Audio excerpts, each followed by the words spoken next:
Let your body take control. You're on my mind, baby. Just move a little closer. And I say, oh, it's a night we'll both remember. Oh, sweet surrender. Oh, we're moving close together. Wanna make your body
Good morning, everybody. What's today? Thursday? What do we do on Thursdays around here? I'm trying to remember. Oh, it's that thing. You know the thing. FTG Thursday. Okay, well, I have a few FTGs today, but I also got an idea last night. Something that I want to start doing because things that I don't think get enough attention, because we in our country, we love to talk about, well, let me rephrase that. We have media that loves to talk about things that will give you an impression that certain things happen way more than they do, because it's a great way to push a narrative and keep some people in power. And so I want to highlight things that maybe, just maybe, at least break the narrative a little bit. Thus the title of my stream today.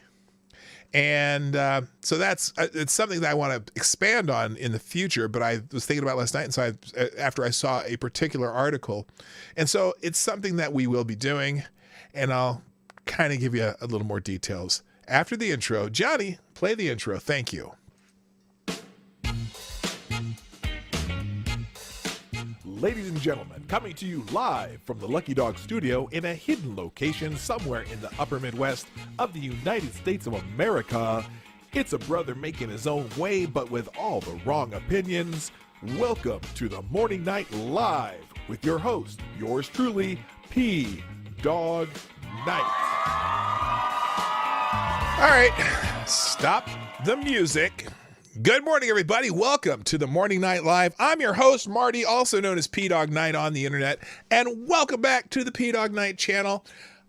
This glorious Thursday, normally FTG Thursday, and yes, we do have some FTGs today, but we also have just me. I like to talk about what's happening now and in the news and breaking news and stuff like that. Although it's weird, the news. There's tons of news. Believe me, I could have opened 50 tabs today, but I picked a few out that I thought were interesting, like I do every day. It is, by the way, the 6th of May, 2021, and I'm so glad that you're here. As you come into the room, well, if those of you who are already here, go ahead and hit that like button, because you already know. Just hit it. You know it. Hit it. Hit it. Yeah. Wow. Yeah. Wow. Yeah. Wow. Sorry, that got me in a little Rob Bass there. If you're familiar with Rob Bass, put a 1 in the chat. I'm gonna rock right now. I'm Rob Bass and I'm about to get down. Put a 1 in the chat if you know who Rob Bass is. So anyway, I wanted to I got an idea last night when I was reading some articles. I came across an article about something happening in Seattle, and it got me to thinking. I talk a lot about the police things, right? The police pew pew or endings that of people who are lacking equipment to end other people, and we get a lot of news in this country about every single incident when one who is melanin gifted is ended by someone who is, what's my term? Not melanin deficient. 'Cause it's not about deficiency. Melanin, I got to think of a new term for that. The melanin gifted, I'm pseudo melanin gifted, but some people are really melanin gifted. And then there's the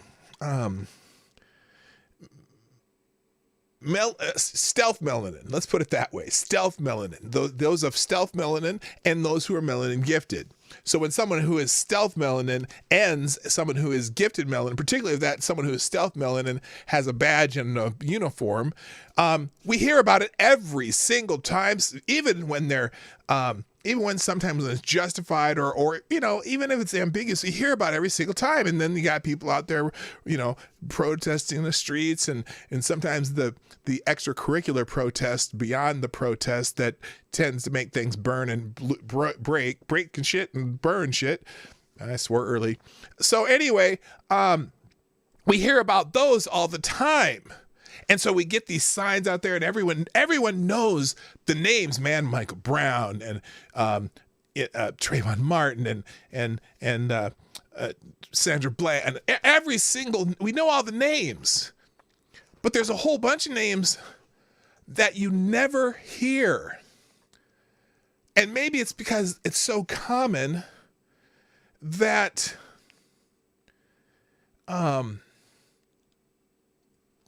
it's just too common. It's like, well, would you do a news report on water running down the river? Or would you do a report on an ice jam that caused, a shipping backup? So, but the fact that we get protest on all of these, and again, I call them man bite dog events. We get protests and we know all the names of the man bite dog events. We know, everyone involved. We know about the trial. We stood on pins and needles during a trial, hoping that it gets the right verdict so that there isn't more destruction. But we don't know. One of those famous things they say all the time: say her name, say his name, say their name. It's funny because the other one too. So, especially when it's a melanin gifted female, say her name. One of the rarest of all when it comes to the stealth melanin people with badges ending them, right? It's just, it's incredibly rare in the largest scheme of things.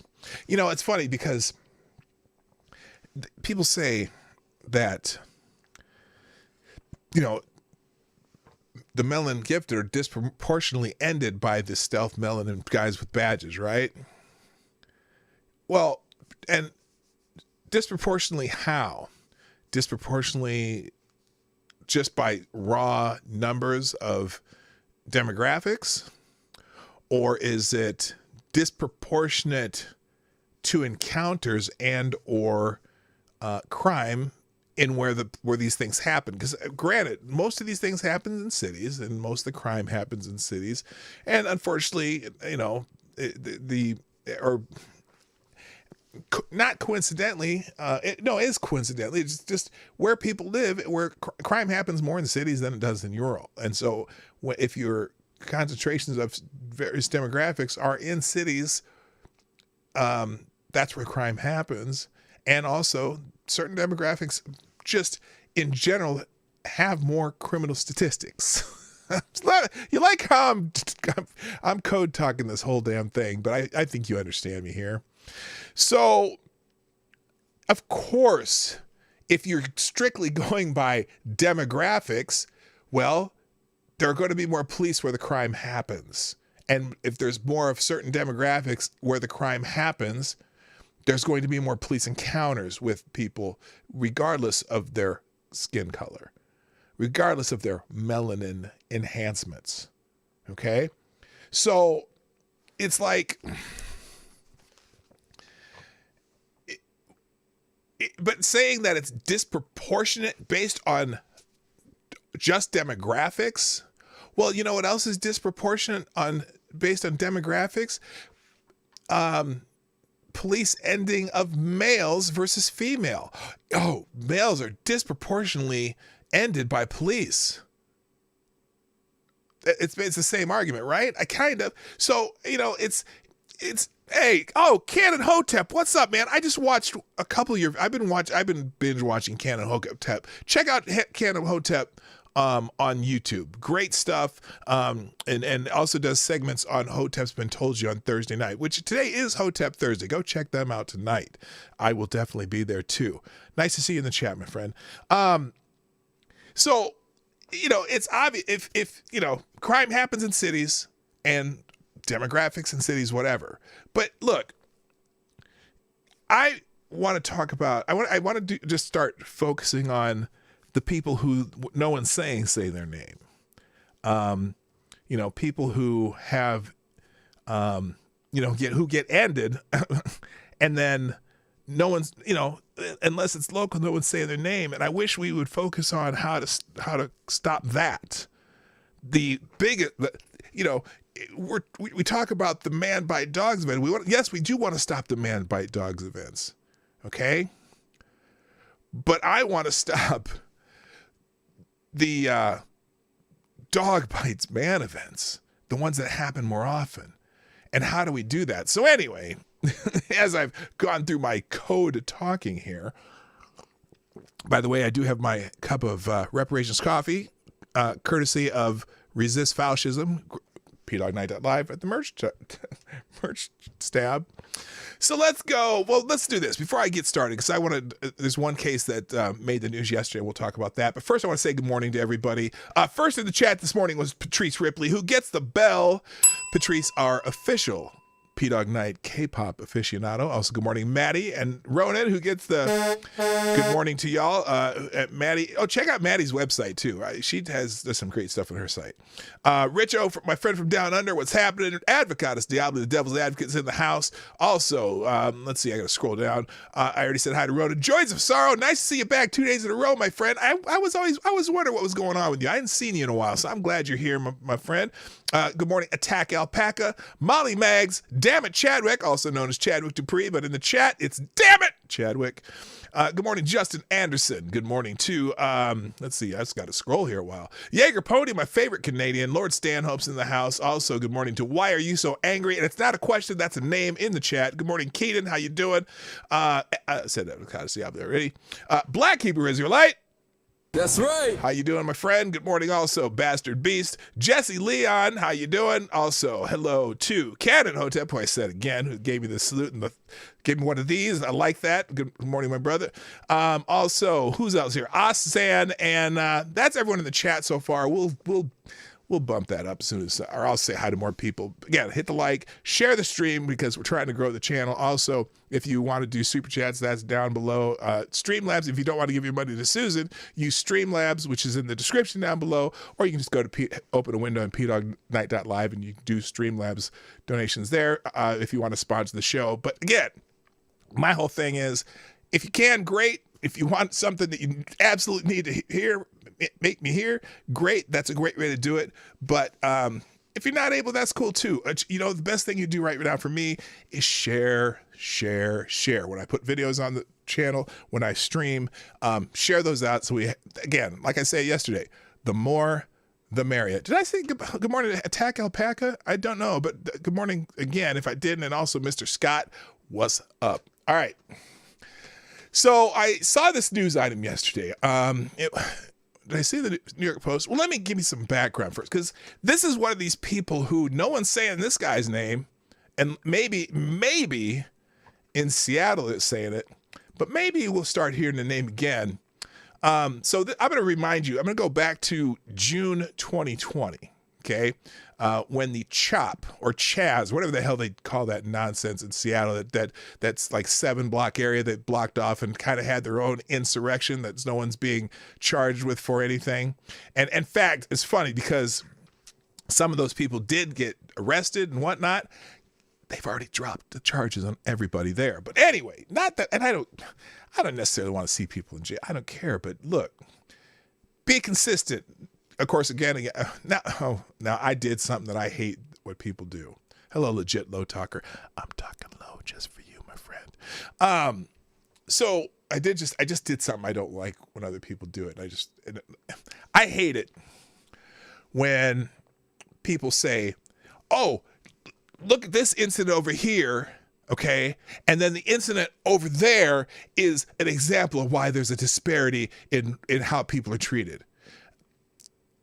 every incident is different, and different municipalities and whatever. So I just did it, and I hate it when people do that. Anyway, so in Seattle back in June, there was a shooting in the CHOP zone that left one dead and another in critical condition. One man was killed and a 14-year-old boy was wounded in his shooting. Interesting they call him a man. I thought this was the dude. I thought this was the guy. He was like 16 years old. Anyway, and one man was killed and a 14-year-old boy was wounded in a shooting early Monday in Seattle's Capitol Hill Organized Protest Zone, aka CHOP, a patch of the city occupied by demonstrations rallying against police brutality and racism, according to reports. One victim was rushed to Harbor View Medical Center in a private car, while the second was taken via ambulance. A few minutes later, hospital spokesman Susan Gregg told KOMO News, which is Como, I think it's the NBC affiliate out in Washington, in Seattle. When investigators arrived, they found a white Jeep Cherokee riddled with bullet holes on 12th Avenue between Pike and Pine. Seattle Police Chief Carmen Best told reporters officers were told 2 men in the vehicle had been shot, but both were gone when officers just got there. Now, this is related to something else, though. Okay, so you remember there was a couple there are few people killed in the CHOP or Chaz or whatever that stupid nonsense they were doing out there was. Well, now I'm gonna come back to today. The city of Seattle is being sued for the CHOP/Chaz death. Ooh, man, why did you have to come on my screen? A federal lawsuit was filed Thursday against the city of Seattle for the wrongful death of 19-year-old Lorenzo Anderson. Say his name. During the Capitol Hill organized protest last summer, the lawsuit filed on behalf of Anderson's mother, Danita Sinclair, alleges that city officials created a dangerous environment and failed to help Anderson after he was shot. Now, that is so interesting to me.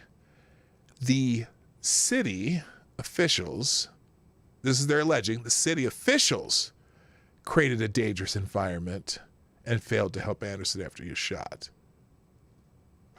Keep that in the back of your mind. CHOP was the result of the Seattle Police Department abandoning the East Precinct on Capitol Hill on June 8th, 2020, when protesters used the barriers set up by the police to create a no-cop zone in an area that became known as CHOP.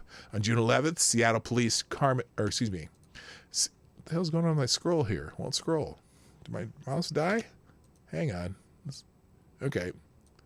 Yeah, my scroller wheel won't work. Okay, whatever. Oh, I see what's happening. There's a problem with the page. We'll just wait.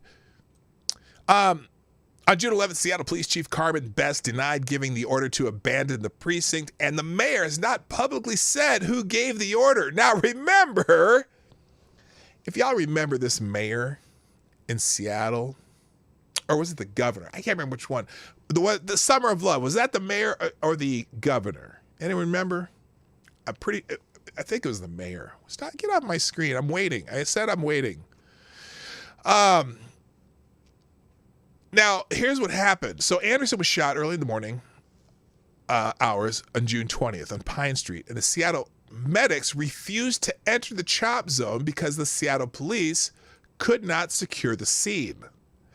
A bystander took Anderson to Harborview Medical Center. See, we talked about that before. He was 19, not 16, where he was pronounced dead. Anderson, who went by his middle name Lorenzo, was a recent graduate of Interagency Academy's Youth Education Program, an alternative high school in Seattle. Anderson was praised by former teachers as a positive spirit. Okay, I'm sure that Lorenzo Anderson was a good person or had good qualities, and you know, everyone who dies is going to be given a hagiography when they did. But I have no doubt that he is a good kid. Here's what the problem is. And then somebody, let's see, what was this? Accounts, according to court documents, video of the scene shows Marcel Long interacting with Anderson, then pulling out a gun. Anderson walks quickly away, but is chased by Long, who shoots Anderson at least 4 times. Long was charged with murder in the first degree and is still at large. Now, I'm not sure if they ever got him, but he's large, and they know who he is. And they've charged him. How did they charge him without him being arrested? Anyone know how that works? How that can happen? Anyway, another video. Okay, so, and then there's also a New York. Okay, this one's working. There's just that site. There's also a New York Post article. Seattle. This is from May 5th. This is from yesterday. Seattle paramedics left teen to die in chop zone, according to a lawsuit. Paramedics are being accused in court papers filed Wednesday of leaving a teenager to die. Leaving a teenager to die after he was shot on the edge of Seattle's lawless autonomous zone, which was so dangerous the fire department said it needed a police escort just to enter. Now, y'all remember this? Y'all remember how the Chaz Chop works, right? This is the place where they had the dude that was handing out weapons, and they were just they were having their own little. Oh wait, I gotta say this right. Insurrection. They were having their own little. They were having their own little insurrection, and they wouldn't let anybody in, right? And even the police, they had people there, and the mayor just basically said, okay. And now they say in that other article it wasn't the mayor. But the mayor absolutely told them to leave this area alone, and the police basically abandoned it. There was the 9th precinct was on the edge of that area, okay, and there was all kinds of mayhem in there, and they wouldn't let people. If you got in there and you weren't supposed to be in there, ooh boy, they would push you out. They wouldn't let police in there. They wouldn't let medical out. So this is the one. So when this happened, the ambulance came, but it's a 7-block long area, and the paramedics would not go into the area without having the scene secured. This is a murder, right? Paramedics are not to go into a murder scene unless that area is secured. But the Chaz Chop people wouldn't allow the police into that area.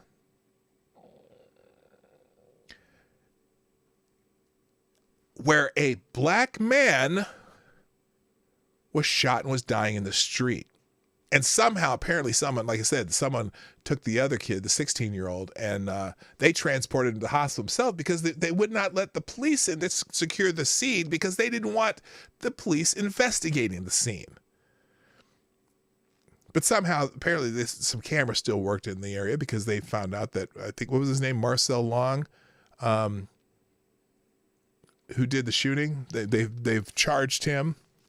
So anyway, paramedics are being accused in court papers filed Wednesday of leaving a teenager to die after he was shot on the edge of Seattle's lawless autonomous zone, which was so dangerous the fire department said it needed police to escort just to enter. Lorenzo Anderson, say his name, was shot several times on June 20th last year, right outside the city's Capitol Hill organized protest area, a 7-block autonomous zone that sprouted up amid Black Lives Matter protests after the police murder of George Floyd in Minnesota, the claim states. At the time, the area was overrun with anarchists and self-appointed security guards. Remember, they had the dude handing out weapons who were policing the area with semi-automatic weapons and wouldn't allow police to enter after 10 p.m., the claim states. After the police curfew, a 9/11 call came for the shooting of the special needs teen. At the time, not special needs, the 19-year-old with special needs, I didn't hear that before, but say his name. The Seattle Fire Department ambulance was approximately 2 blocks from the crime scene, and police were stationed about a half mile away, the claims allege. But instead of rushing to save the special needs teen's life, I didn't hear this. This is the first time I heard special needs. He had a special need because he had bullet holes in him. So that's what they mean by special needs. They didn't respond immediately, the claim states. There was a small issue with responding immediately. Their protocol is a crime scene must be secured before anyone goes into it. Because the funny thing is, though, the crime scene was cleaned up by the people of CHOP before anyone even got near it anyway. The fire department previously said they couldn't respond because it was too dangerous. You think? Without a police escort, which didn't come until 2:39 a.m., about 20 minutes after Anderson was shot. The claims alleged. Now that's just protocol. They don't. Anyway, for close to now this is part of the suit. For close to 20 whole minutes, Seattle police and fire departments communicated with dispatchers on separate radio channels, communicated the wrong locations, and miscommunicated the procedure for providing medical attention to Lorenzo, according to the claims filed against the city of Seattle, King County, and the state of Washington. Meanwhile, 19-year-old Lorenzo lay helpless on the pavement, bleeding to death, while 911 calls continued to pour in, with bystanders begging authorities to send help. As Lorenzo's pulse faded, volunteers performed CPR, while other bystanders were on the phone with emergency dispatchers, receiving conflicting information about how to get Lorenzo into the ambulance once it arrived, the claim continued. The Seattle EMT was less than a minute away from Lorenzo as he bled out, and the Seattle police were less than 5 minutes away from him as he bled out. Essentially, Lorenzo was left to die. Whose fault is it that Lorenzo was left to die? Is it the city's fault? Should the city just clear should they have just cleared the area? Should they have just gone in guns blazing against the people who were keeping them out with their own weapons? It's a classic case of too many cooks in the kitchen. Yeah, kind of. Good morning, Logan F. How you doing? Welcome to the show. I don't know if you've been here before, but if you haven't, by the way, if you're new here, hit the subscribe button and click the bell so you get, there's a bug flying. Sorry. Click the subscribe button and the bell that pops up so you get notifications. So, but anyway, now it's interesting. This is in the New York Post, so it's interesting. So this is getting a little bit of national coverage. How is it though that nobody knows Lorenzo Anderson's name? Nobody's saying his name. Just a thought. All right, real quick. Let's see here. All you need. Oh my gosh, there's a name I haven't seen for a while. Nice to see you back, my friend, in the chat. Also, we've got, let's see, we got 26, 21 likes. Hey, that's pretty good. If you haven't hit the like button yet, go ahead. Logan F., I left Tacoma because it got out of hand. Washington lost its damn mind. Dude, Washington and at least Seattle, I don't know, is Tacoma as bad as, okay, Logan, out of curiosity, is Tacoma as bad as Seattle? And I know that, you know, obviously Portland's gone crazy. The coast or near coast of Oregon is nuts. But particularly Portland, obviously, you hear all the stories and stuff. All right, let's keep going here. Just news items that I noticed here. A New Jersey police officer has been fired for calling BLM protesters terrorists. Now, here's the thing. As I've said many times, there's a few different classes of BLM protesters. There are people out there who are out there to genuinely protest police incidents, some dog bite man events in the big scheme of things. There are people out there to legitimately protest police brutality, right? And then there are those who are out there to make different statements and basically scare people, break shit, and burn things. And usually those people are on the periphery of those who out there legitimately protest. And then there's the opportunists, okay? There's the opportunists who see that when those people, who the second group, which are out there, the second group are the burn, loot, murders part, but they're not part of I don't even necessarily consider them part of the protest. A lot of times they're just anarchists or the Antifa knuckleheads who are out there just want to break shit. And, and then finally the opportunists are the ones who, actually go out and loot and just there because they get a chance to participate in something that happens after dark that has a lot of breakage and a lot of free stuff available when you break the window, and so the barrier is gone to get the free stuff.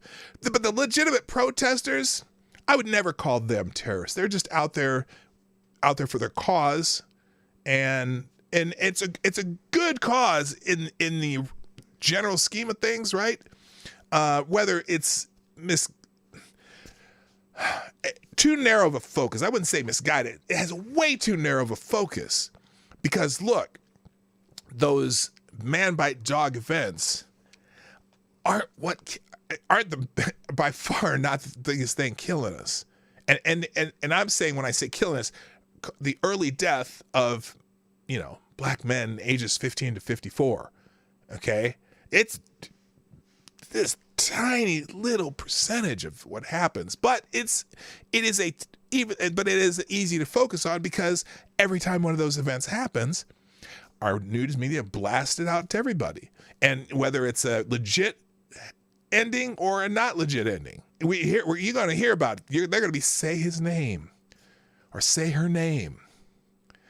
But this New Jersey officer probably is talking about the middle category that I just described, because there are people out there who believe that because you'll see it. For example, the other day, remember when yesterday we talked about in, I believe it was Louisville, during the day of the Kentucky Derby, there was a BLM protest marching through the streets, right? And some of those people who were part of the protest, part of the march, start filtering it into a restaurant, many of them armed. And there was a little armed confrontation. Nobody got shot, but there's an armed confrontation. Those are the people who just want to go, fuck with people. And maybe if it was nighttime where they could break shit and loot, they would. Now, the people who were organizing the march, if you watch, we were showing that video, there was a bunch of people who were part of the march like, no, don't go over there. We're not here for that. We're not here to harass people. We just want to, do our cause. Those are the people who are the legitimate protesters, the peaceful protesters that they like to call them. So that middle group, though, this New Jersey police officer, who called those protesters terrorists. Okay, and you get caught up in the different groups.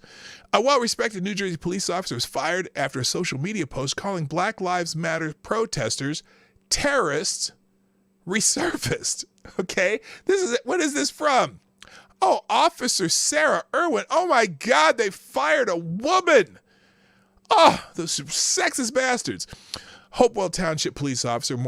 She was a Hopewell Township police officer with more than 20 years of service was fired Friday following an investigation by the Mercer County Prosecutor's Office and the police office, NewJersey.com reported. Second officer, Sergeant Mandy Gray, was also suspended for 6 months and would be demoted for an unknown cause that is thought to be related. Thought crime. New Jersey. Okay, so this is the Washington Examiner tweet. I don't know why they put this in there. Oh, because it's a Daily Caller. Okay. She called Black Lives Matter demonstrators terrorists. Some of them are. They do. They intimidate and commit violence for the cause. Now, the peaceful protesters don't want that to happen. They want it. That's just it. That's why I say there's, different levels of this. Oh, why is it Myanmar's in trouble? Thinking this is being used as an optic has very little to do with the actual collateral damage occurring. The government couldn't really care less. Oh, interesting. Oh, you're all talking about Myanmar in there. Justin Anderson, by the way, how you doing, Mr. Yes? Good morning. Fight for your rights. What's up? Sheograth is in the house. And Jesse Leanne, I said. Okay, I think I caught up there. This Facebook post the officer made in June of 2020. She's now getting fired for a Facebook post from June 2020. They'll find you, man. It's almost not worth it sometimes. Now, I know I tread the line pretty closely here. The face read that her kids had begged and cried for her not to go to work during this last summer Black Lives Matter protest, adding that she didn't think she ever felt the way she did last night. I've seen so many Black Lives Matter hashtags in these posts. Just to let you know, they are terrorists. They hate me. They hate my uniform. They don't care if I die, Irwin reportedly wrote.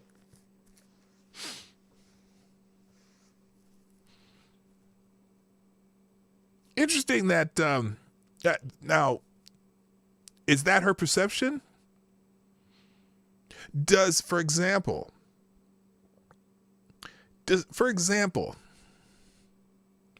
the woman who got stopped by the Hispanic officer and berated him, accusing him of murder, saying that she was going to murder her and her son. Is that an accurate assessment? They hate me. They hate my uniform. They don't care if I die. There are some people like that. They've been just, it's a frenzy right now. This is one of the great moral panics that we're having. And I got to agree with the article I read yesterday, that this is probably going to get more people killed. Because police officers aren't going to react to stuff anymore when they need to, things they should do, the good ones. And also because we're teaching a whole generation of kids to hate the police, even though we know when something happens to your family, who you're going to call. You ain't going to call Ghostbusters. You're going to call the police. If you get robbed or if someone in your family gets knifed, who are you going to call? You're going to call 911, right? Where does 911 go? The police and the rescue squad. But you're teaching a whole generation to be afraid of the police. There are people out there who believe that 10,000 unarmed black men were killed last year, or 2019. Remember that poll? They believe 10,000 just off the street. There's blood in the streets that's flowing like the Mississippi River. That ain't true. There are 9.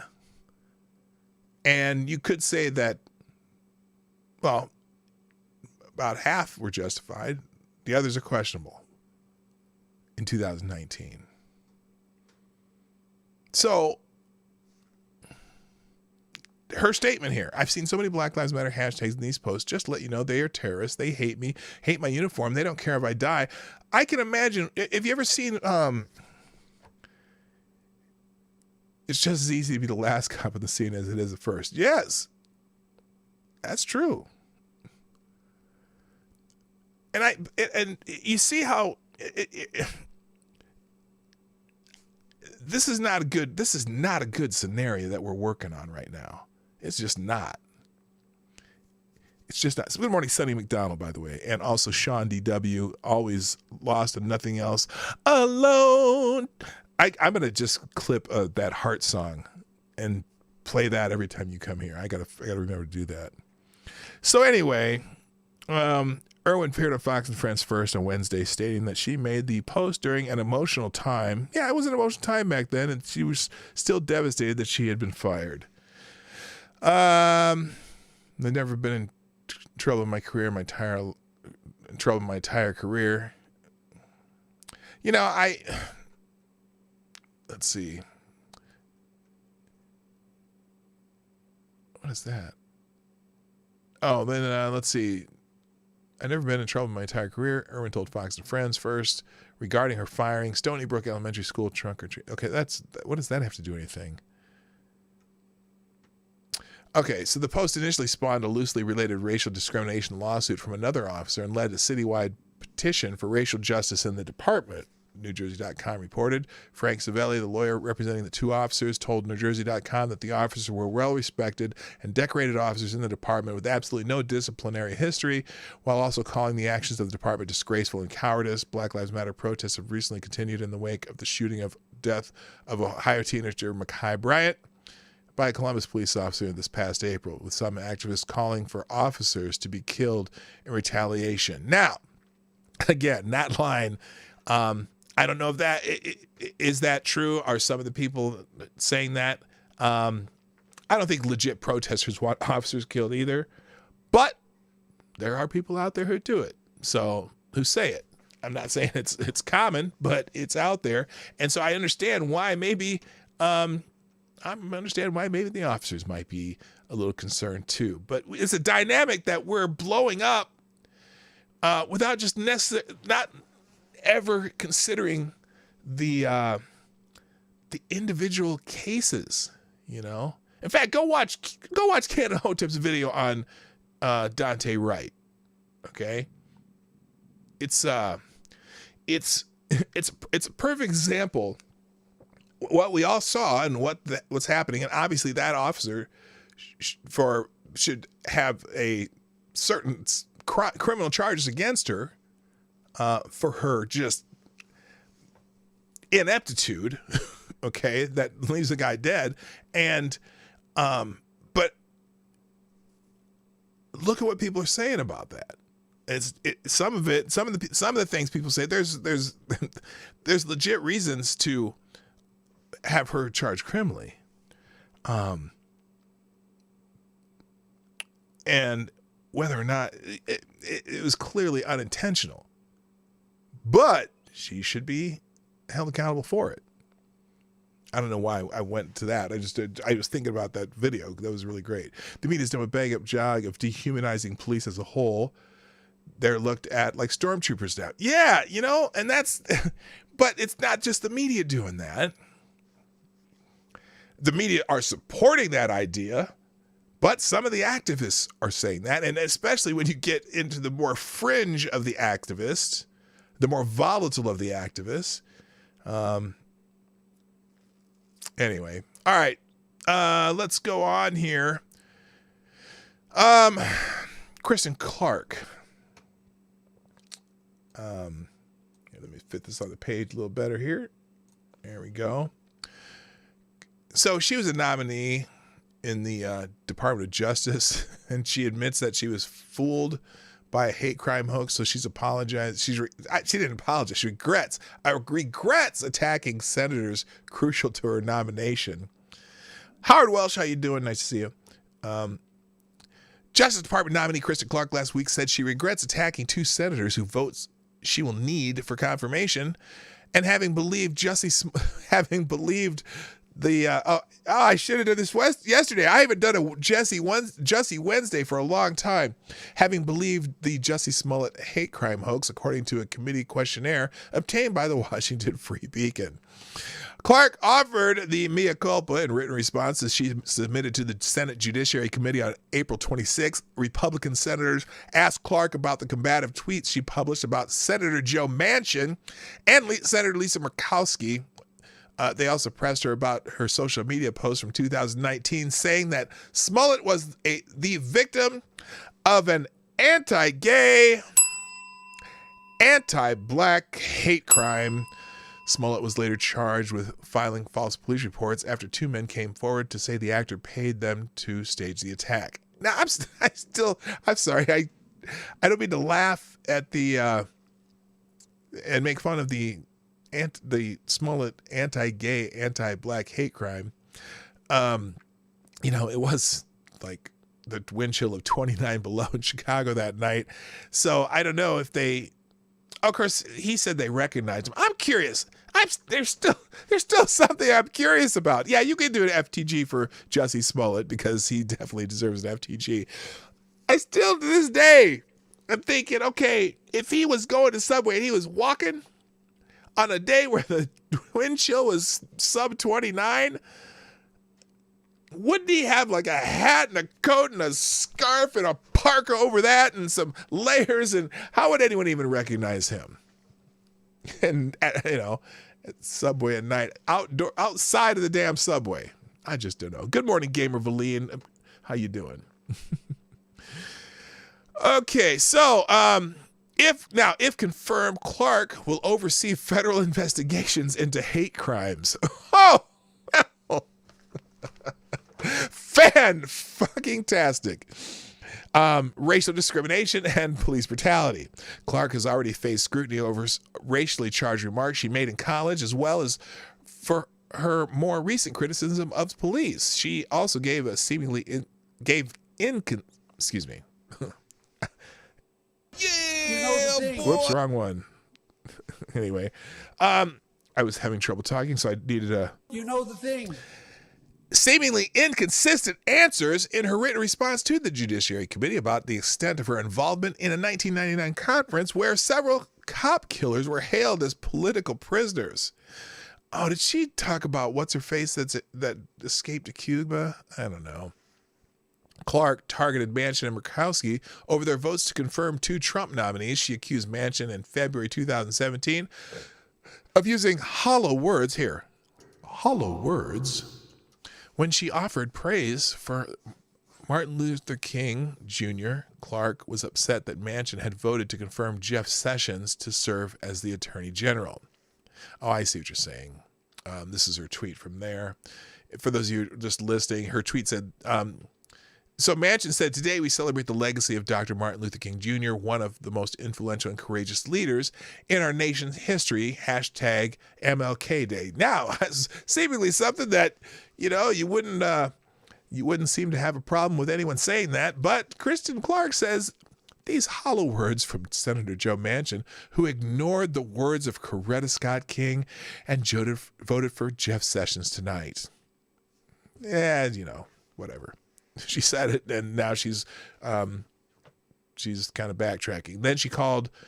Here's what her deal with Murkowski. There was some breaking news from the Associated Press. Senator Lisa Murkowski says she'll vote to confirm Amy Coney Barrett. She was a rare Republican opponent of confirming a Supreme Court justice before the election, but says, I do not hold it against her. The final vote is expected Monday. Seems like a reasonable statement from Lisa Murkowski, but Kristen Clark decides it's shameful. Senator Lisa Murkowski has solidified her legacy with this move, and Amy Coney Barrett will put the SCOTUS in position to fully reverse gains made on civil rights, women's rights, LGBTQ rights, and more. Really? They really thought that was going to happen, didn't they? I thought, I didn't have any problem with Amy Coney Barrett. Clark responded to questions about her tweets from Senator Chuck Grassley of Iowa. And she said, in retrospect, I regret the tone I occasionally took. She wrote Grassley, who is the ranking Republican on the Judiciary panel. Clark said she planned to turn down the volume and lower the temperature in the future. Wait a minute. Wait. And I don't care if they confirm this woman or not. More power to you. In 2 years, it's probably a lot's going to change. But look, she promises to turn down the volume. Does that mean she's going to change her views, or she's not going to change her views? You know what? You be useless. That's all I got to say. All right, other news items. Apparently, Nancy Pelosi thinks the chances of holding the House would be better if we pass H.R. 1. This is a Breitbart article, so just understand the bias or whatever that I try to understand the. Here's the. Our chances of holding the House would be better if we pass H.R. 1. Y'all know what H.R. 1 is, right? That's the Democrats' bill, basically, to try to be in power forever. With, and look, you can argue about whether or not voter IDs laws and the stuff like that are racist. That's racist. Which I still haven't met. I don't know any black people who don't have IDs. I've never understood that whole thing. And someone says up to 25% of black people don't have ID. What black people are they hanging around? You can't get through life without ID. But it's not a debate on those laws. But their law, is basically every state must have mail-in voting with no safeguards whatsoever, and never an ID, and you should be able to vote no matter what, and shouldn't even have to prove your citizenship. I'm like. Y'all realize if you make it easy to have anybody vote, including non-citizens, anybody will vote, and you may even be disenfranchising a lot of black people when all the people who are not supposed to be here, peoples that you're not allowed to say illegal aliens. Whoops, I said it. Shh. Don't tell anybody. You're disenfranchising a lot of people when you have fake votes. And they say there none. They say that, oh, there was no voter fraud. There's never voter fraud. Well, how would you know if you never check? Because you don't even want to be able to check it. And that's what HR 1 does. HR 1 just pretty much says anything goes. And we're gonna open up voting for 3 weeks, all mail-in. You can allows for everyone to do mail-in ballots with no verification, yada, yada, yada. So anyway, during an interview aired Wednesday, PBS NewsHour, House Speaker Nancy Pelosi, a Democrat from California, said that Democrats will have a better chance of holding the House in 2022 if they pass HR 1 and S1 in order to remove obstacles to participation for people to vote. Host Judy Woodruff asked if Republicans controlling redistricting in some states and some red states gaining seats in the House will make holding the House majority in 2022 difficult for the Democrats. Her answer, Pelosi said, well, the elections are about the campaigns, and we are ready. We are ready about with our with our MS. What the hell does that mean? Oh, MS, mobilization to own the ground and get the vote with our message of unity for the people. Again, so proud of what the Biden-Harris administration is putting forth. And then, of course, with the resources, the money that is needed to do this, but we would be better if we can HR and S1 in order to remove obstacles to participation for people to vote. Yeah, you know what else is in HR 1? Or they're trying the Washington D.C. thing and Puerto Rico. They're just trying to make more states so they can have more senators and so they can be in power forever. By the way, did y'all know that? So the Washington D.C. trying to make it a state. So first you'd have to amend the Constitution to make that happen. And there was also a provision because they apparently, when they created Washington, D.C., they took a small part of Maryland, a small part of Virginia. Now, Virginia, I can't remember, it might have been in the 70s when they actually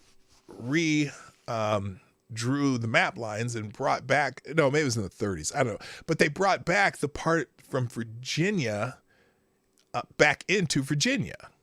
And so the part of Washington, D.C. that's, residential D.C. where they're trying to make a state, supposedly, I don't know the details, so I got to look this up again, but that portion should go back to Maryland before they make it its own state.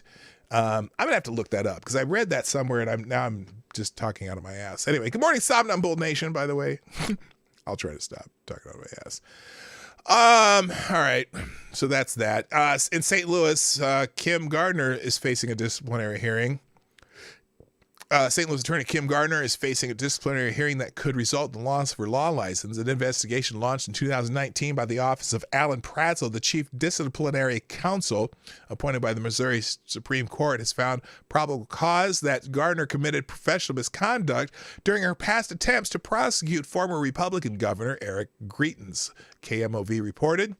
The case was assigned Tuesday to go before a hearing. Fox 2 reported a state webpage published Tuesday lists Gardner's name among other cases pending before disciplinary hearings panels against Missouri lawyers. Now, if you're not familiar with Kim Gardner, the Missouri, the circuit in St. Louis attorney, county attorney or city attorney, whatever. They put him in circuits in St. Louis. Anyway, she is also the attorney who is throwing the book at the McCloskeys. You remember them, the ones who flashed weapons during when the BLM protests came through down their private street, and some were arguing with them, and they came out of their house. They said they were alarmed by the fact that the protests came and broke through a gate, and this was a private street and it wasn't a public street, and so he came out with an AR, and she came out with a pistol, holding it like a really bad Hollywood movie actress. Anyway, as the circuit attorney, now the case was assigned Tuesday to go before a hearing, published. Okay, she's on that list. As the circuit attorney has repeatedly proven time after time, she has acted in full accordance with the law. This is, I think, someone defending her.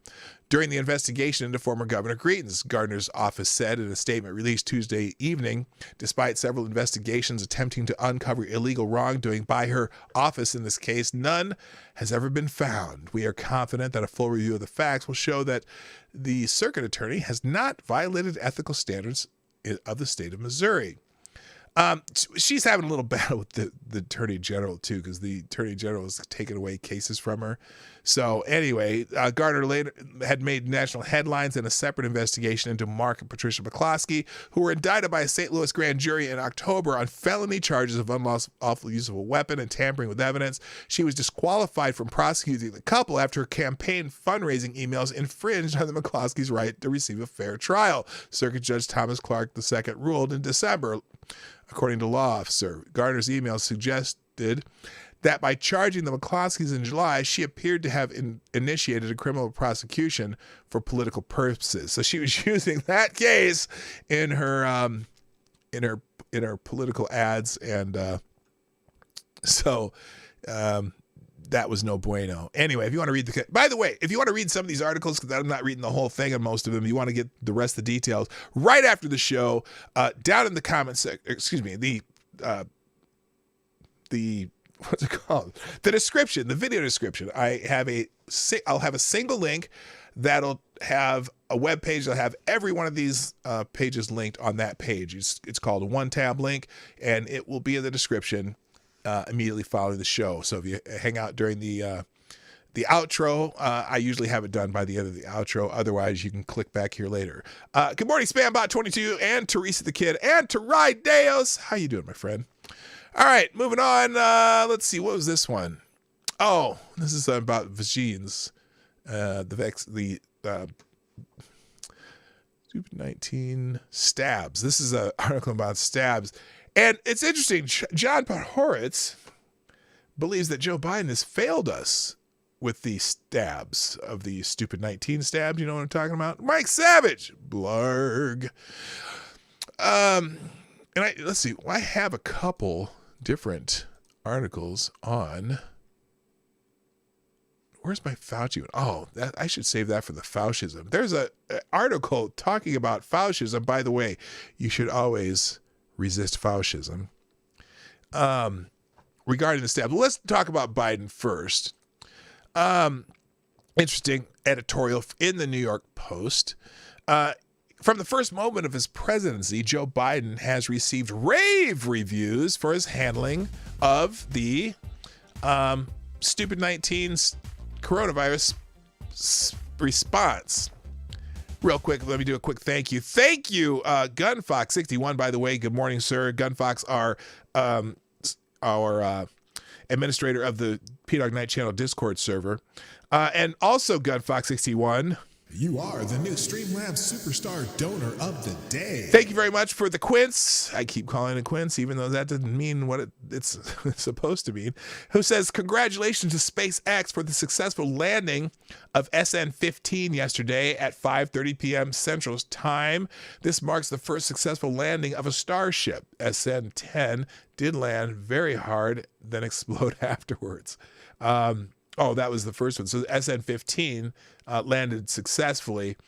Is that a quote from an article? Because I'm trying to think, don't the space shuttles count as landing successfully? Now, the way they landed is pretty freaking incredible, though. If you've seen these privately built Elon Musk contraptions, where it's a rocket, but when it comes down, it like turns in midair and then lands vertically, landing on the ground. It's pretty crazy watching those things. Check your login to answer your question. Thank you again, Gunfox821. I appreciate that, and thank you for supporting the channel. Green Badger Outdoors, what's happening? And Cannibalistic Wizard, nice to see it. Check your logic. The answer to the question is in early in the video, so you'll have to go back and watch. And then make a comment in the comment section. That would be fantastic. All right. No, Marty, that is from me. Wait, what do you mean? I know I know this is from you. Oh, that's your quote. Oh, I see what you're saying. Okay. Yeah. I saw the videos of the SN10 and it landed. They turned and landed and then exploded immediately ever. So anyway, that's pretty cool for SpaceX. Good stuff.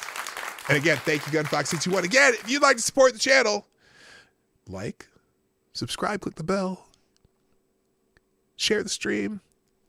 And you can do Streamlabs or Super Chats during the show, and I'll read what you write, okay? Or if you have something that you absolutely need me to like see, throw a couple bucks in the tip jar. That'll work. All right. Anyway, going back to this, I'll start over. From the first moment of his presidency, Joe Biden has received rave reviews, like almost too much. Like praise for his handling of the stupid 19 response. Literally the day after he was sworn in, Dr. David Bottinelli of Northwell Health swooned, quote, "Oh, the plan put forward by President Biden and his team of experts is spot on." Sorry, that was a dramatic reading of that. On January 21st, 1.5 million doses of the stabs produced in record time. That's a bad sentence, John. You need to learn how to write. Oh, I see. This is a question. Okay. I'm going to start over. He just has this long middle part. On January 21st, 1.5 million doses of the vaccine produced in record time, due in part to Operation Warp Speed program developed and implemented by the Trump administration, were administered. That was the day after inauguration, right? Indeed, the 7-day average of vaccination as Biden was being inaugurated then stood at just over 1 million. However, on May 4th, I shouldn't say however, on May 4th, the number of vaccinations in the United States dipped under 1 million for only the second time since January 19th. At this point, Biden has been president for almost 4 months. What happened to his greatness? Before we answer that, let's be real here. He was never all that great. Oh! Damn, snap. Oh, take it easy. Oh, that's right. You're going to Watson. Oh, Gunfox, have fun at Watkins Glen. He's going to see some racing. Check the Discord where I will be flagging for the weekend and maybe video. Awesome. Yeah, you got, by the way, check out the Discord server. The link's in the description down below. For whatever reason, my CloudBot's not working. So when Biden announced on January 26th that his goal was 100 million shots in 100 days, many of us, including yours truly, scratched our heads in bewilderment. We were on pace to reach that goal before he became president. What was so ambitious about that? But notice how much praise he got for hitting the goal that was already on its way. It was clear to anyone with a brain that Biden was deliberately under-promising so he could over-deliver. And that's exactly what happened when he triumphantly announced on day 59 that America had hit its 100-day goal. What an achievement. Oh, had a baby Yoda doll been president on day 59, America would still have hit that goal. Anyway, nor under Biden did the nationwide stab rollout get more orderly than it had been in mid-January. Many people who were desperate to get the stab couldn't, as the general public consensus was that the early shots had to be reserved for front-facing workers and the elderly. And I would say just the elderly. When I get it back, I'll talk to you, though, setting up Nightbot. Oh, no, I have a... Okay, I'll just fix my CloudBot, but maybe we'll do a Nightbot, too. I know how to do that, too. The Biden administration did little or nothing to clarify the system or use its moral suasion to do the clarifying. Instead, Dr. Anthony Fauci went on 6 television shows a day to tell confused and exhausted Americans they need to wear a second mask, while also informing us that the stab would do very little to make anyone's daily life easier. Oh, well, there's a good reason to go get one. And then came the J&J, aka Johnson & Johnson, not to be confused with your host, debacle. The decision by federal health agencies on April 13th to pause the use of Johnson & Johnson one-shot vaccine due to reports of blood clotting. And here's where this sounds like something I've been saying for the last 6 weeks. And here's where Biden and his people deserve the blame for their actual mishandling of the coronavirus response. This sounds like I wrote this. Good Lord. Of course, the reports were worrisome, but they numbered 6. 6 out of 7 million administered doses. Was there no one at the table at the Food and Drug Administration and Centers for Disease Control when the pause was discussed who thought about gaming out the scenario that they were about to impose and consider what the costs would be? I'm sorry, but it should have been a no-brainer that the imperative to make the stabs as easy, convenient, and prevalent as possible should have been paramount in this case. That there were sufficient doses of the other 2 approved stabs was immaterial. The stab hesitancy that we saw in polls and heard about would not draw distinctions between good and bad stabs. Being told by the federal authorities that one stab might actually be killing people would be more than enough to turn that hesitancy into outright refusal. These people work for Biden. They are not independent actors. Even if they are scientists, science! He blinded me with science. And we are to trust the science. They say it all the time. What they did was default to their own pre-COVID comfort zone, and they felt comfortable doing so because they had no concern that the elected politician at the head of the executive branch might actually go ballistic at the threat of their ill-conceived panic decision was posing on the most important task facing his presidency and the nation. On April 15th, 3.5 million first doses were administered. Then came the Johnson & Johnson pause.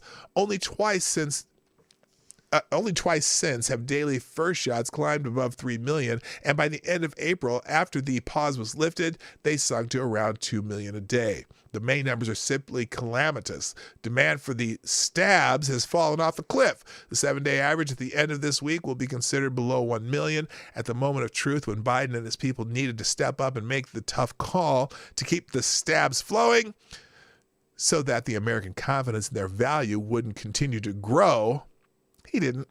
He blew it. But, and look, I'm not even, oh no. You already set up a Nightbot. I see Nightbot in my chat. Well, we'll have to start using Nightbot. Nightbot is much more reliable. I do that, but it was just convenient to do, much more convenient to use the cloud bot. All right, Gunfox, we'll talk. Thank you. Anyway, yeah, the Biden administration is doing everything they can to screw it up too. Oh, and remember we were talking about how they were going to start making fake coronavirus, what do they call it? Vaccine passports. A California bar owner was busted for selling fake COVID-19 vaccination cards already. The predictive capabilities of your host are just amazing. The only reason let me back up here. Let me back up. I'm going to put this article in here. I'm not going to read it, but you get the gist. Let's see. Simple. The people willing to get the Fauci juice got it. Everyone else is rejected. Yeah, exactly. That's the other part. You know what? People have a choice. Welcome to America. And honestly, you know, I think about this because I had the vid. Okay, I had the stupid 19, and I survived. Right, I'm one of the 99.9% that survive it. And I should maybe I should do that. I'm part of the 99.9%. That'd make a good shirt, wouldn't it? So now I lived in my house with my wife during that time. And my wife also is a nurse who does COVID testing. And guess what? She didn't get it while I was here. Now, also, my daughter, her future fiance lived together. He got the stupid 19. She lived in the house with him. And she said she wasn't trying not to get it at all. She didn't care. She was like, she ain't sleeping in the same bed, blah, blah, blah, blah. No way was she trying not to get it, but she didn't get it. I think just like many diseases, and of course you'll never hear anyone at the CDC or Dr. Fauci say this, but I gotta think that some people are just not susceptible to getting it. You know, like the flu, for example. We always, every year there's this flu shot, this flu shot, that. Now, the last few years of my father-in-law's life, I got flu shots because we were concerned about, being around him and getting the flu, which would have been very bad for him. But before that, I had never had a flu shot in my entire life.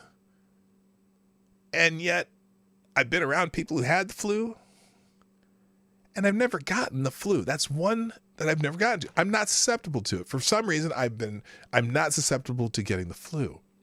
I'm pretty sure that maybe, just maybe, that whole herd immunity thing that people talk about, I think there's people who are not even susceptible to getting this. I'm not giving medical advice. It's just a hunch, And so, and also the same thing that Can Hotep said in the chat there. Some people just don't want to get it. And you know what?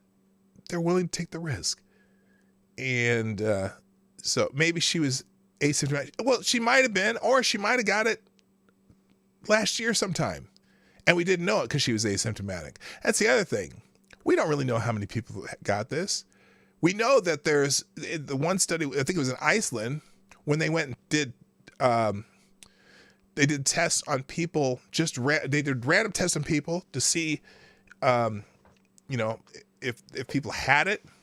And they found that there were like up to 50% more people than they had reported had the antibodies, meaning they probably had it and never knew it. So I'm wondering, are we already near herd immunity because we have up to 50% more of the population has already had it, plus we have all the people who's gotten the stab? It's certainly a good question, because who's going to get tested if they don't have symptoms?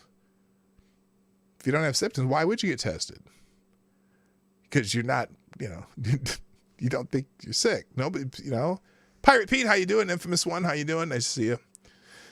Anyway, but I think that article's fairly hilarious, that the fake IDs are already coming out. And now this guy, Old Corner Saloon, he got in trouble for something else before, I think. Isn't he one of the ones who refused to not be open?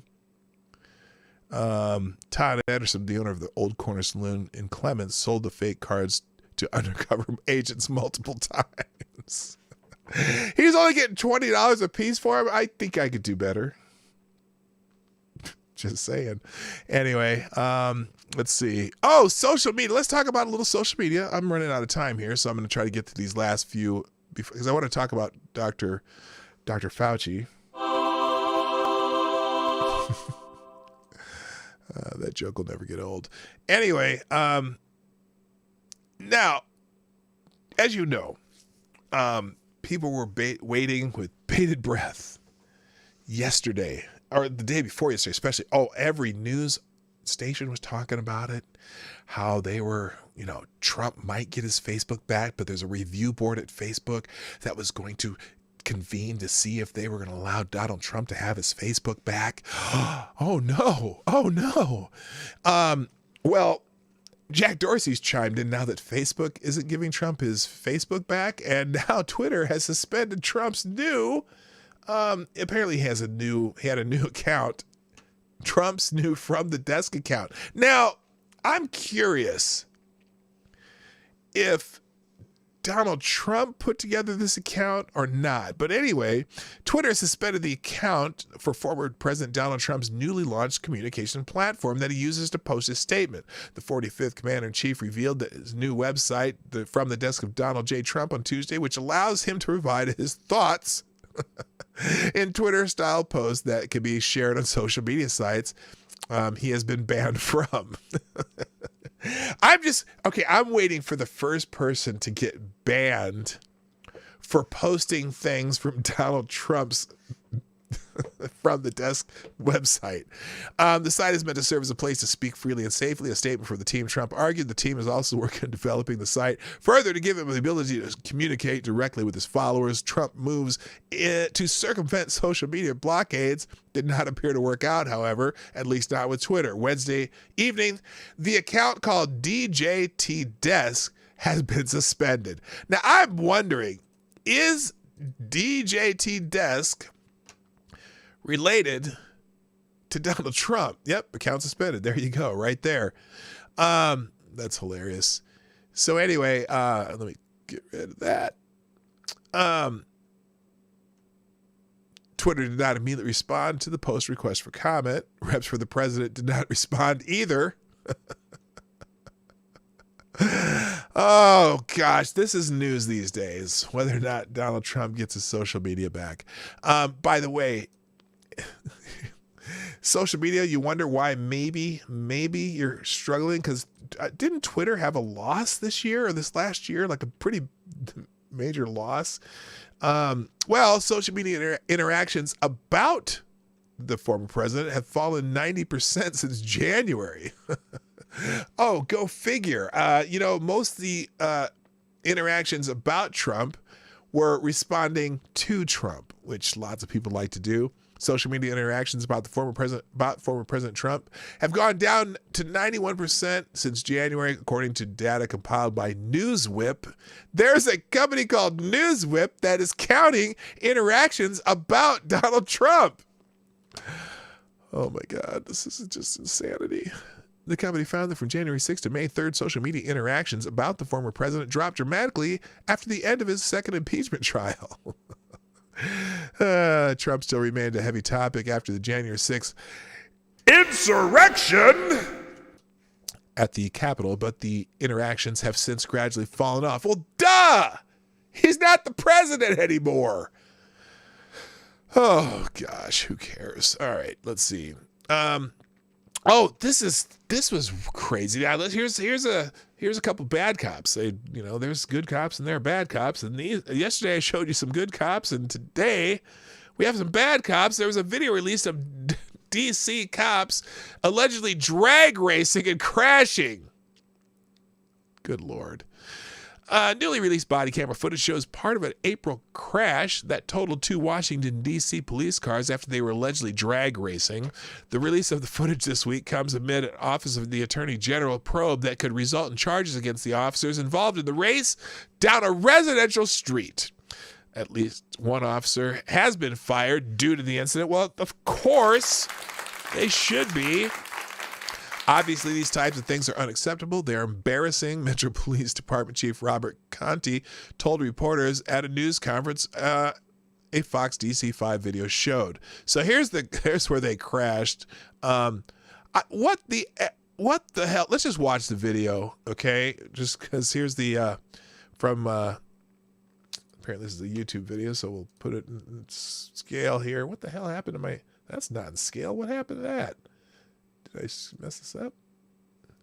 Oh, no, that's not. It's really out of size here. Hang on a second. Let me fix this so you can see it better. Where the hell did it go? Here we go. Hang on, hold on. There we go. All right, let's fix that and let's play. I'm going to skip some of this though. I just want to show you the case will be investigated. Let's see. Here we go. Here it is. This is the dash cam footage of their drag race. And why do they have their body cams on? Is this, is this the race? And this guy's on his phone, okay. Oh, okay. I was going to be upset. Wait, where is that? Hang on. And there, by the way, there is no sound of this yet. That's why you can't hear anything. Logan, that's pretty funny. Oh, come on. Where's the... I thought this was already on here. Hang on.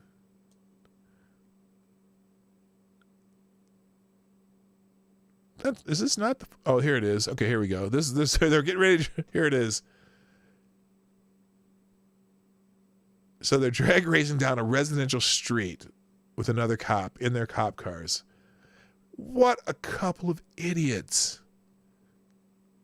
And apparently, somebody must have got out of control. Let's see if the crash happens here.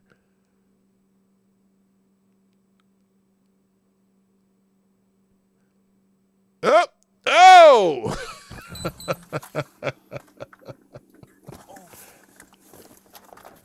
Idiots!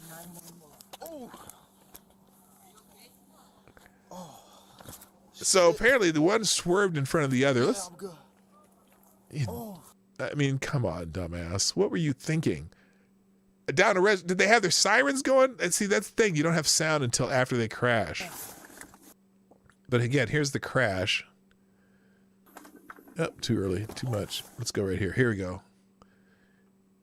See the other car go in front of it? Watch right here. And...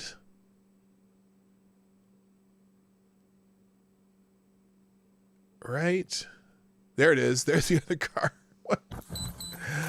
All right. You know, here's one thing, though, about that I will commend them for. At least they weren't eligible for a Darwin Award. But they were, you know, anyway.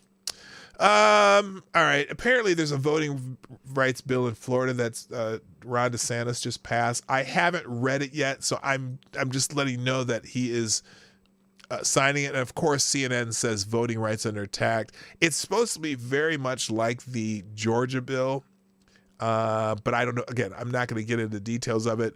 But CNN's reporting Florida Republican Ron DeSantis on Thursday morning signed into law a controversial voting rights bill aimed at curbing access. And it's funny when he says aimed at curbing access to mail-in voting in the state, joining a host of other GOP-led states pushing new limits in connection with the former President Donald Trump's baseless claims of a fraud in the 2020 election. This is, by the way, this is CNN. So you're going to hear that, you hear the language here. They're framing this. Now notice, this does not say anything about this being an editorial. It's just their feature, voting rights under attack by Kelly Mina, saying, listen to this sentence again, because you're being manipulated before you even hear what's in the bill. Again, listen to this sentence, and I'm not going to read the rest because I'm going to check it out myself first. Florida Republican Governor Ron DeSantis on Thursday morning signed into law a controversial, okay, that's sure it's controversial, but that already frames this bill aimed at curbing access to mail-in voting. Now, how would it curb access to mail-in voting? Now, because the Georgia law, if it's like, what I'm hearing, it's like the Georgia law. The Georgia law doesn't curb access to mail-in voting. It just made some rules to mail-in voting where you have to be able to identify yourself if you mail in a ballot, which I think is fair. I don't know why people are against that. If you're going to vote by mail, it should be your vote, right? Or should somebody else be able to just vote in your name and not be your vote? So I'm just curious. But that's, again, they're framing this in a mail-in voting in the state. Joining a host of other GOP, it's blamed on the GOP, even though 47 states have measures on their ballot or in their legislatures, then there's not 47 GOP-led states, pushing new limits. Again, using the word limit, are they limiting voting, or are they codifying what some of the stuff they did in 2020 that they had never done before? Because a lot of the mail-in voting stuff, they didn't do it before, so they added it because of the pandemic, and then but it wasn't their laws. So they're codifying and making rules for it. It's not aimed at curbing access. But again, this is being framed by CNN in an editorial way. Joining a host of other leaders pushing new limits. Again, they're using limits in connection with former President Donald Trump's baseless claims. That's an editorial statement. You know, you can say claims, but baseless is an adjective. A fraud in the 2020 election. Anyway, so I'm sure the whole article is like this, but we're not reading it. But if you want to read it, it will be in the link in the description below. Now, last few things I had on here. Okay. You know what I didn't do yet? Let me do a quick couple thank yous before I move on, and then we're almost done. Quick thank you here to, I know Maddie tweeted out the show earlier this morning. Thank you, Angel Tibbs. Thank you, Tyler F. And thank you, Maddie, all people who've already shared this stream on social media. Look, even if you are just getting here now or going to watch, or you've watched the show, but you haven't shared it, I would appreciate if you share this. It really helps, and as I try to grow the channel. So thank you for those who already did that. In fact, that's as big to me as a super chat or a like. Sharing is caring, and the more the merrier. All right. Now a couple things, just a couple funny things. Maybe I'll save the funny things for last. Let me talk about Fauci, and then we'll go off to the funny things. Let's see, what's this? Also, just articles that I'm not going to get to. 8 reasons why Derek Chauvin deserves a new trial is an editorial in PJ Media. Interesting article. I still have the belief it ain't happening. Okay. In this state, in this city where I live, ain't no judge there's no judge that's gonna turn this over. I'm sorry. They may not take the recommendations of our attorney general here as far as sentencing, but even with the revelations that came up yesterday, it ain't happening. We're in a state where judges are elected. We're in a state where, and also there's already, people are fearful of anything that overturns this verdict. It ain't happening. Now, I may be wrong, but that's my opinion. But there's an article here called 8 Reasons Why It Should Be Overturned. And there are some, legitimate arguments for this. Okay. So that article will be in the tabs. Also, an article will be in the tabs about this teacher in Louisiana who sounded off about gender identity being taught in schools.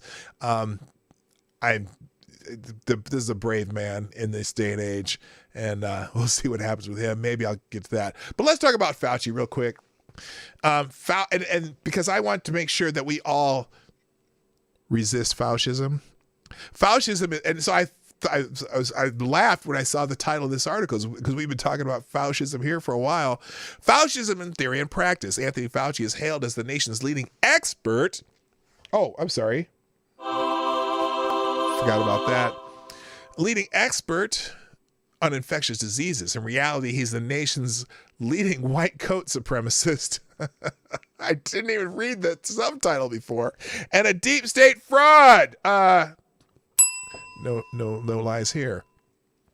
What is your opinion on how COVID became so well adapted to humans? Margaret Brennan of CBS News asked Anthony Fauci on Joe Biden's chief medical advisor on March 28th. Quote, Margaret, that's an argument that goes back and forth, said Fauci, who has headed the National Institute of Allergy and Infectious Diseases since 1984.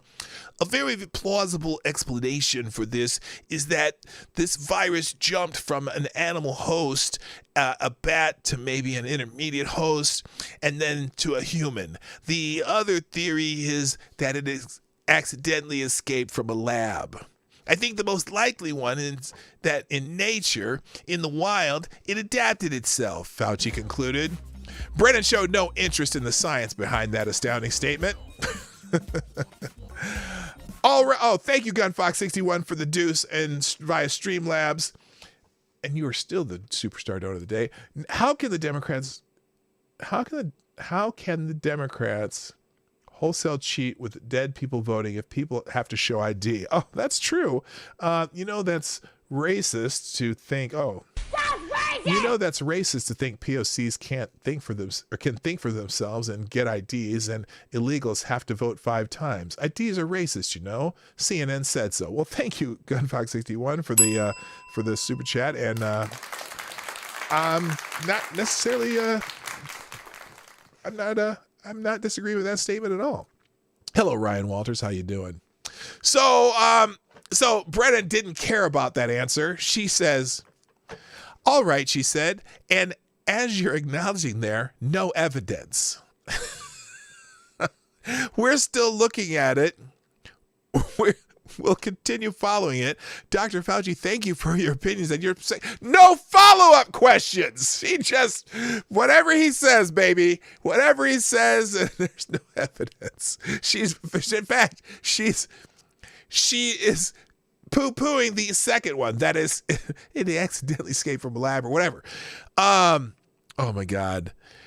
Had Brenna done her homework, she might have found evidence that the virus was indeed the product of a lab. For example, she could have asked Fauci if gain-of-function research enabled COVID-19 to become well adapted to humans. Gain-of-function researchers is Needy Subaraman. I'm sorry, I butchered that name because it's Subaraman. Subaraman, there you go. Explains in the magazine Nature, quote, involves making pathogens more deadly or transmissible. As the Office of Science and Policy of the National Institute of Health puts it, this research can enhance the pathology or transmissibility of potential pandemic pathogens, and that can raise biosafety and biosecurity concerns, end quote. Fauci, in 2012, cited the risk of such research, wondering, quote, what if science becomes infected with the virus, which leads to an outbreak that ultimately triggers a pandemic? The that's the end of his sentence. The National Institute of Health banned gain-of-function research in 2014, but revived it in 2017 with no objection from Dr. Fauci. 3 years later, after a global pandemic, Fauci's August 2020 Urging Pandemic Diseases, How We Got COVID-19 paper is silent on any role this dangerous research might have played in the stupid 19 outbreak. If anybody comes away from that suspicious of a cover-up, it would be hard to blame them. Fauci's NIAID also funded China's Wuhan Institute of Virology, where gain-of-function research could be conducted in secret with no accountability, which receives shipments of deadly pathogens from a lab in Canada. The pathogens included the Nipah virus, are able to jump between humans, as Tom Blackwell of Canada's National Post explained, a threat to cause widespread outbreak. On the role of China in general, and the WIV in particular, Fauci has been evasive, to say the least. Margaret Brennan might have also asked Fauci where he earned his PhD in biochemistry or molecular biology. As it happens, Fauci's bio shows no advanced degrees in these disciplines, so strictly speaking, he's not a virologist. Did I say hi to Ryan Walters and Humble Clay? If I didn't, hello, sirs. That could account for the way he goes back and forth on just about every aspect of the pandemic. In the early going, he favored prophecies based on computer models, and scientific statements were hard to find.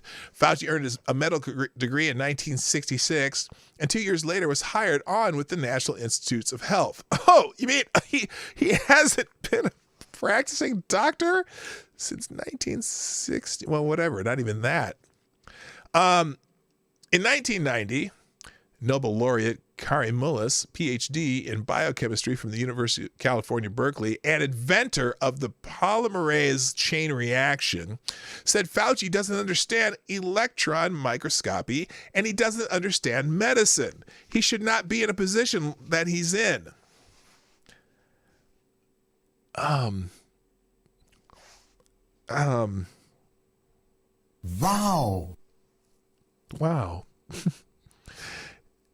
Fauci's prediction that AIDS would ravage the entire nation proved totally wrong, but he stayed on the job as head of NIAID. 53 years after he entered government, Fauci bags a salary of $417,608, more than the president of the United States. NIAID now boasts a budget of more than $6 billion with a B dollars, an increase of 3.1% over the previous fiscal year. Fauci is a powerful politician who never has to face the voters. That also comes through in his emerging pandemic diseases paper, which calls for, quote, strengthening of the United Nations and its agencies, particularly the World Health Organization. In January, Fauci told his dear friend, WHO boss Tedros Adhanom Ghebreyesus, I hate saying that man's name. It's just too many consonants, too many syllables. That Joe Biden signed letters retracting the previous administration's announcement to withdraw from the WHO. The United States, Fauci said, also intends to fulfill its financial obligations to the organization. Those are purely political functions, but Fauci, now 80, is still hailed as the nation's leading expert on infectious diseases. In reality, he's the nation's leading white coat supremacist. That's the funniest line I've heard all week. He's a leading white coat supremacist, as Angelo Codevilla puts it, a deep state fraud. Some harsh words about Dr. Fauci. All right, let's finish with a couple funny things here. Well, are they funny or are they just interesting? Oh, y'all remember Gazi Kodzo? They used to call him Black Hitler on YouTube. Kind of got that thing. Well, apparently he has moved somewhere. He has an organization called Flat Black Hammer, and he has a video out that I saw on Twitter. It's very interesting. I don't know what he's doing here, but here's Gazi Kodzo. I know Gazi Kodzo. Remember him? Anyone know who I'm talking about? Here he is. Hello, Antifa. It's me, Gazi, the Commander-in-Chief of the... Hang on, I'm going to make it so you can hear this. Hello, Antifa. It's me, Gazi, the Commander-in-Chief of the Black Hammer Organization. Land back? Land back! Land back? Land back! I heard you had some not so nice things to say about me.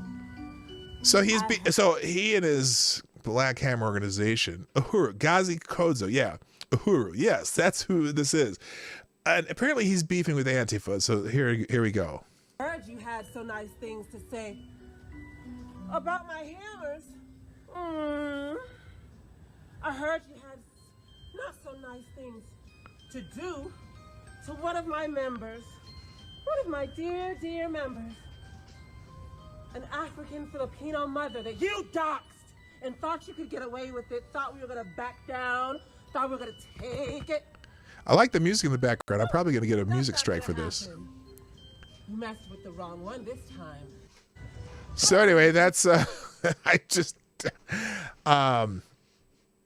I'd love to make some commentary on that, but I think it speaks for itself, right? I don't know. And then finally, let's finish. There was a hockey game. Wait a minute, hang on a second here. Who's this? The New York Rangers and the Washington Capitals. They had a hockey game. Well, wait a minute. Actually, they had a fight, and then a hockey game broke out. Check this out. This is the opening puck drop at the Rangers Capital game, I believe yesterday. And just here we go. They're dropping the puck, and straight into fighting.